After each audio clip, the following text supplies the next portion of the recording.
Good evening, friends, strangers, friends I haven't had the chance to meet yet. It's V. Tonight, I'm going to be covering an important topic. This topic is going to be the importance of how you identify yourself, what you associate with, and how that has a direct impact on not only your own mental state, but the world around you. You have to be extremely careful what you identify with. There's something subtle that ruins lives more than failure ever could. It's not trauma, it's not a lack of opportunity, it's not even bad luck. It's identity. Most people walk through life unconsciously attaching themselves to narratives that shrink them. They say things like, I'm just anxious, or I'm not good socially, or I always mess things up. And they say it casually, like they're describing their height or their eye color, as if it's something that's fixed, permanent, unchangeable, or an innate part of themselves. It's identity. There's a critical difference between experiencing something and identifying as it. Feeling anxious in a moment is human. Identifying as an anxious person is a decision. Identifying as an anxious person is a decision. When you attach your sense of self to a weakness, your brain begins organizing reality around protecting that identity.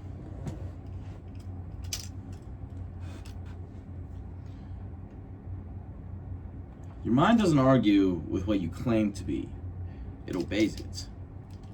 If you tell yourself you're socially awkward, you'll unconsciously behave in ways that confirm it. You'll hesitate before speaking, you'll monitor yourself. It's way too much. You'll interpret neutral reactions as rejection, and then when interaction feels slightly off, you'll walk away thinking, see, that's just who I am. That's just how things are. You're shoving yourself into a pre-made box that doesn't necessarily exist at all. People like to say you create your own reality, and it sounds mystical or delusional. It's not, it's neither of those things. It's just cognitive filtering. Your identity determines what you notice, how you interpret events, and how you respond under pressure. If you believe you're confident, your body organizes around that belief. Your posture shifts, your tone stabilizes. You take action before doubt fully forms.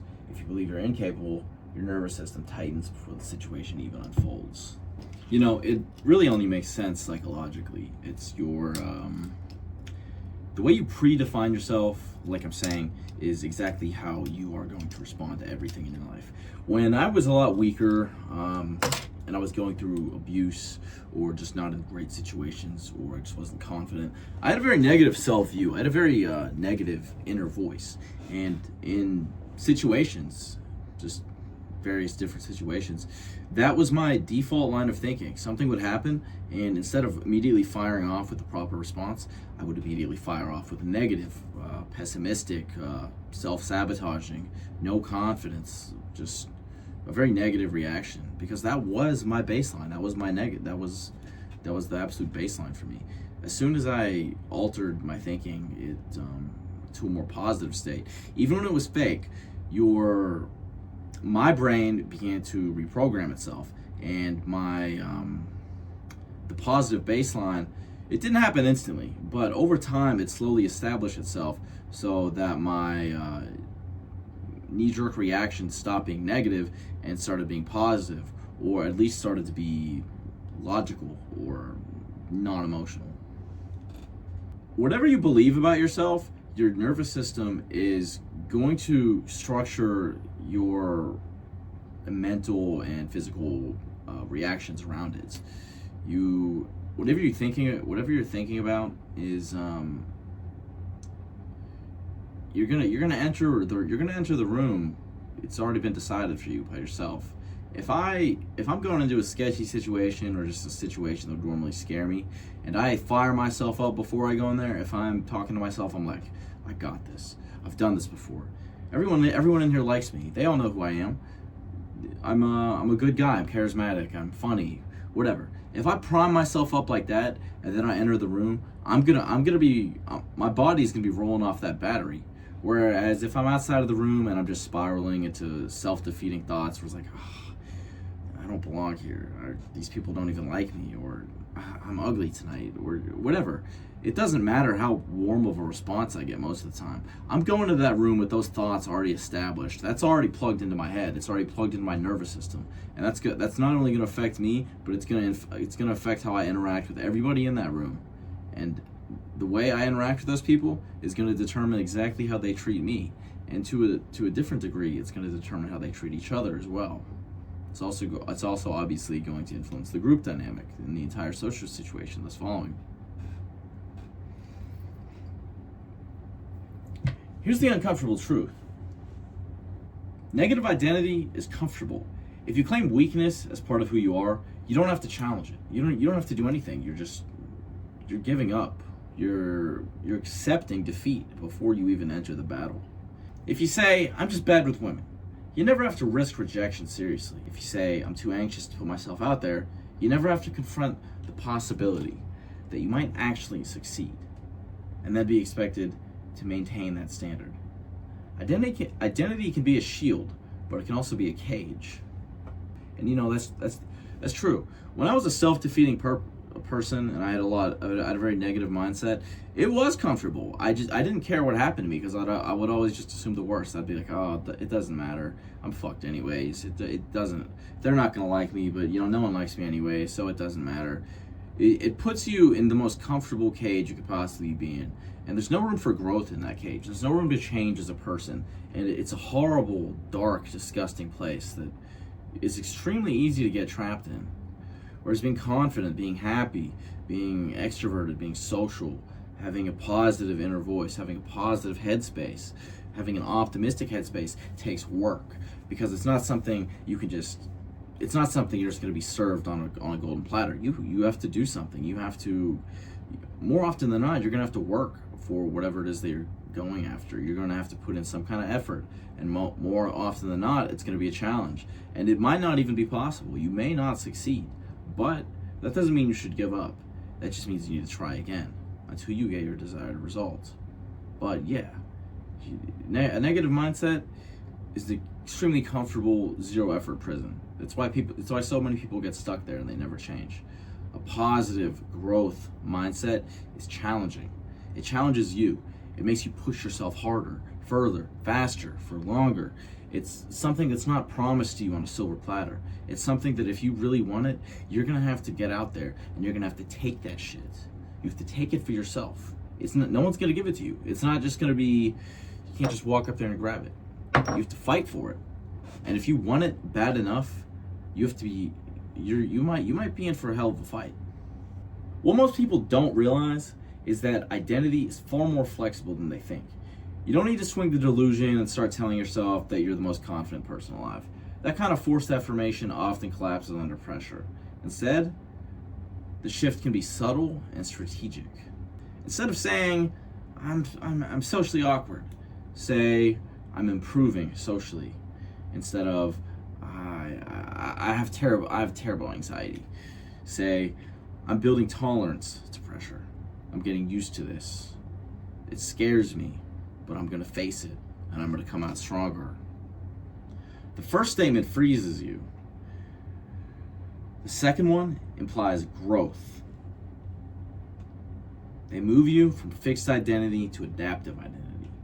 That difference changes everything. It will change, I'm not exaggerating, it will change everything in your life, and it will let you change the lives of everybody around you.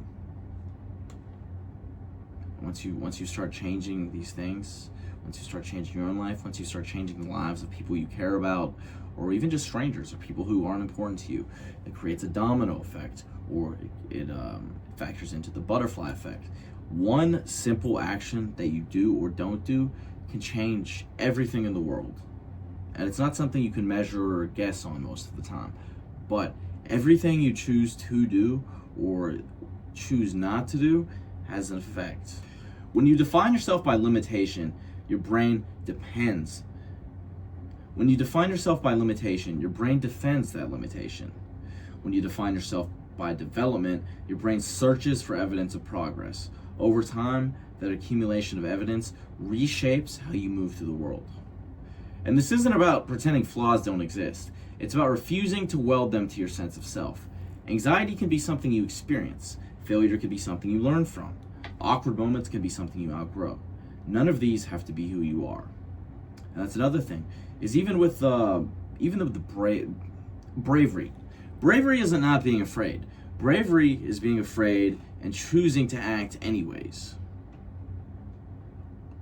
Or, there's always going to be awkward moments. There's always going to be anxiety. There are always going to be times where you're somewhere and something's happening and you're anxious. You're scared. There's unknown factors at play. You don't know what's going to happen. You don't know who's there. You don't know what they're going to say to you. You don't know how the night's going to end up. There might also just be something wrong with you. There might be something heavy on your mind. You're going to be anxious. As human beings, we're never going to escape anxiety. There is always going to be anxiety in our lives. But if you define yourself by being anxious, you're going to stay anxious. And you're not going to change. You're just going to be anxious all the time, everywhere you go. But if you tell yourself, right now, this moment, it's making me a little bit nervous. I'm a little bit anxious. But that could go away. That's not permanent. I'm not permanently anxious. I'm anxious right now. I'm a little fired up. But we're gonna see where the night takes us, and fuck it. I'm gonna talk to these people, and I'm gonna give them and the world. I'm gonna give them my best shot. And once you apply that positive change in thinking, the world is gonna respond. You might be anxious in that moment. You might be scared to say hi to that girl, but you walk up to her, you talk to her, you guys hit it off.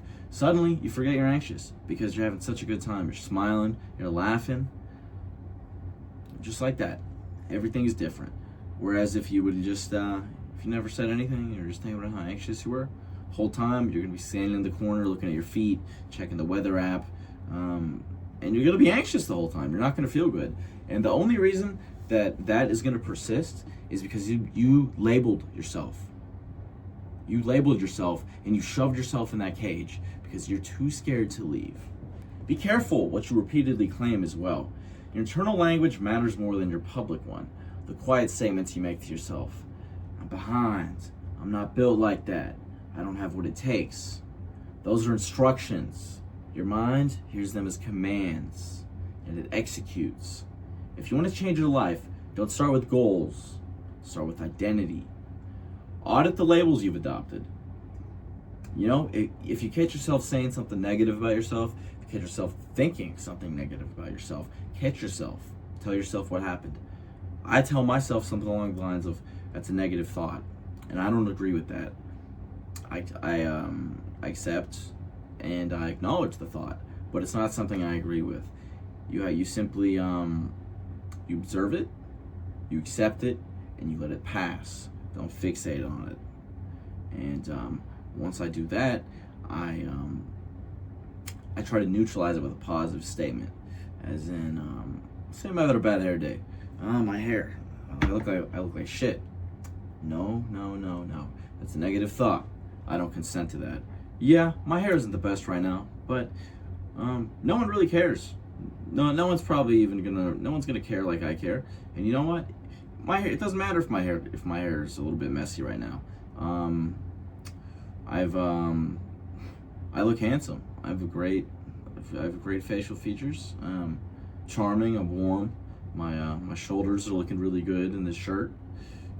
Just any sort of positive statement you can give yourself, because your brain emotionally doesn't really register the difference between fantasy and reality. If you daydream hard enough about a fantasy of being in a medieval war or holding the love of your life, you're gonna feel those emotions. That's why people daydream. You're gonna get fired up. You're gonna get that adrenaline. You're gonna get a little scared, or you can feel butterflies in your stomach and you can feel euphoric. But you're aware that it's just imagination.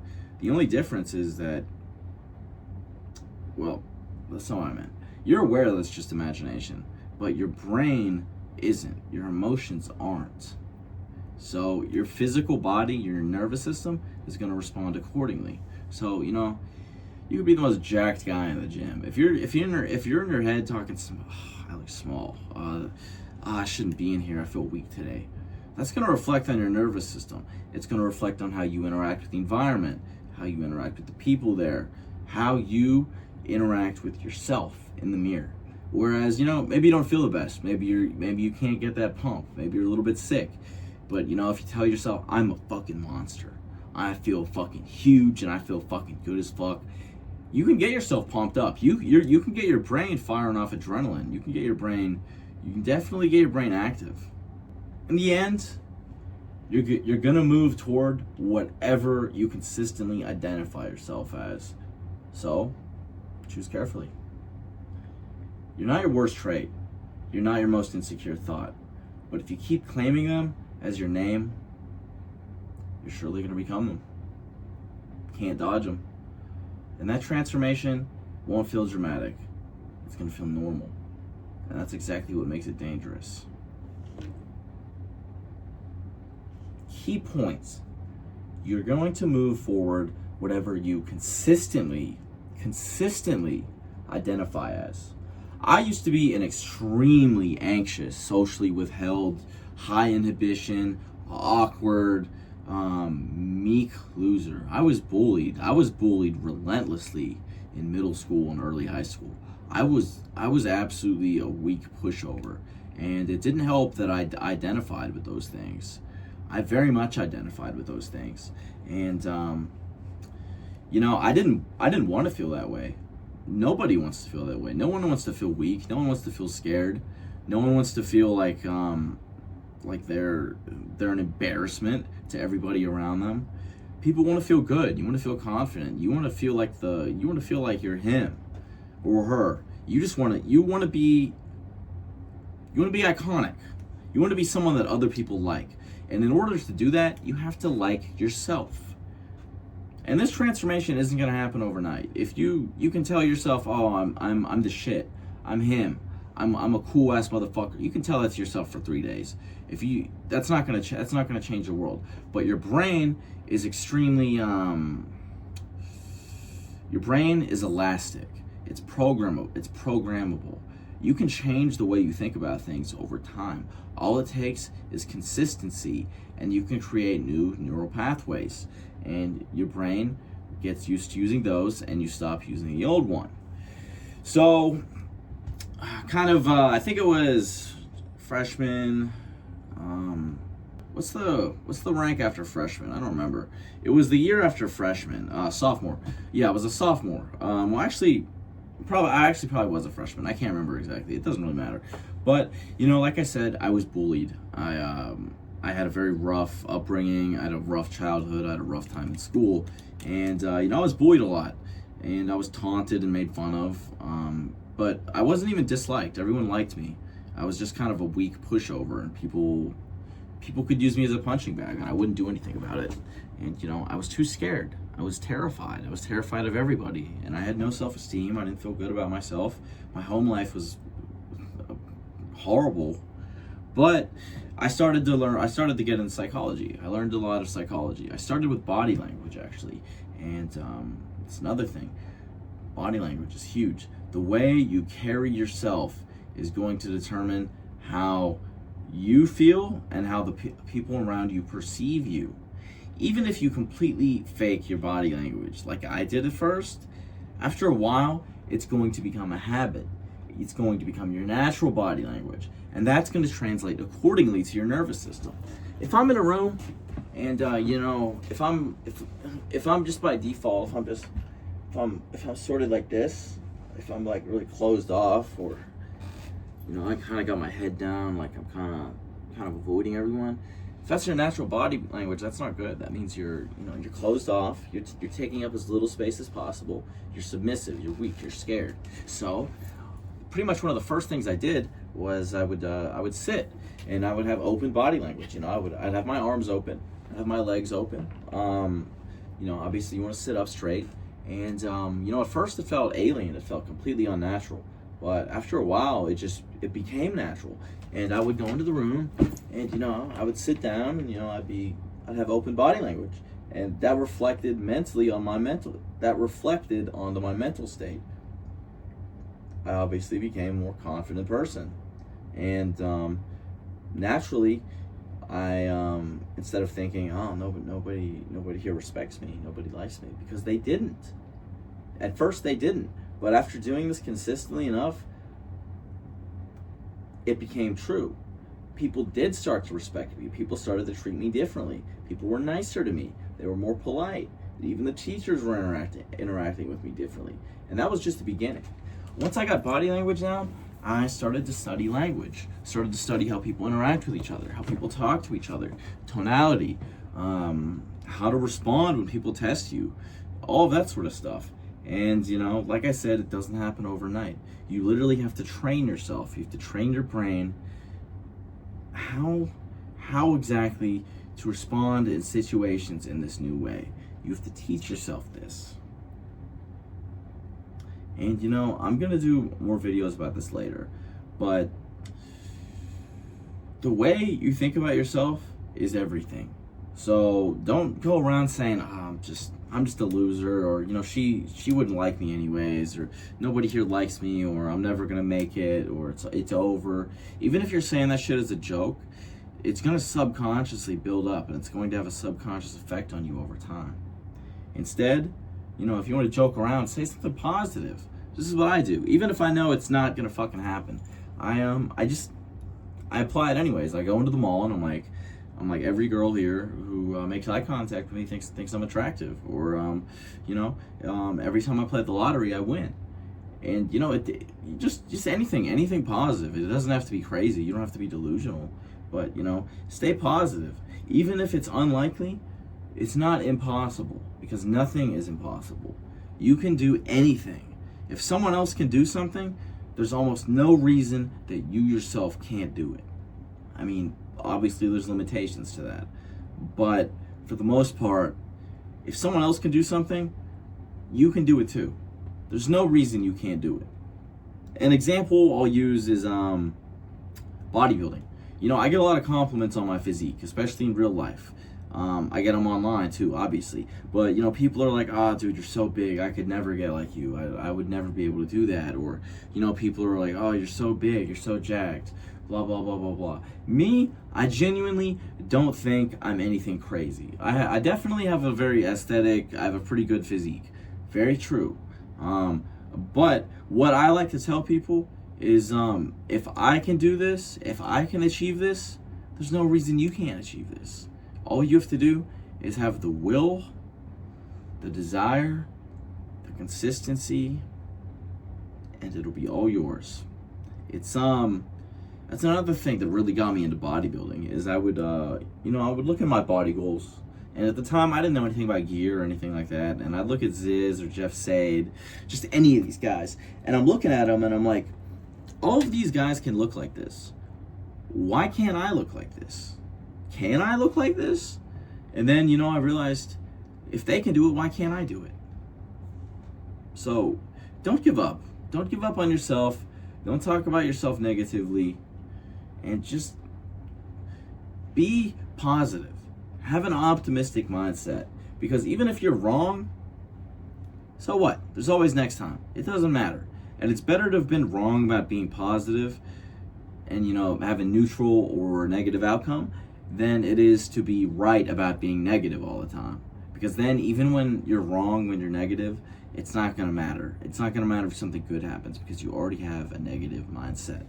And everything in your life is going to be tainted black with that negative mindset.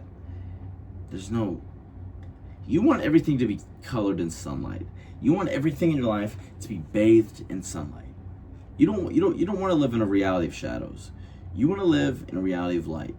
So I'm going to wrap the video up, because this is supposed to be a relatively short video, but I am going to be making a lot more videos about psychology, how you think about yourself, just all sorts of things in the psychology realm. If you guys have any topics or specific interests, feel free to drop a comment, and I'll consider making a video on it. Something I actually do want to cover in the future is I'm planning on making a series of videos called How to Social Max. And I'm also going to include live footage of that on real people, real strangers.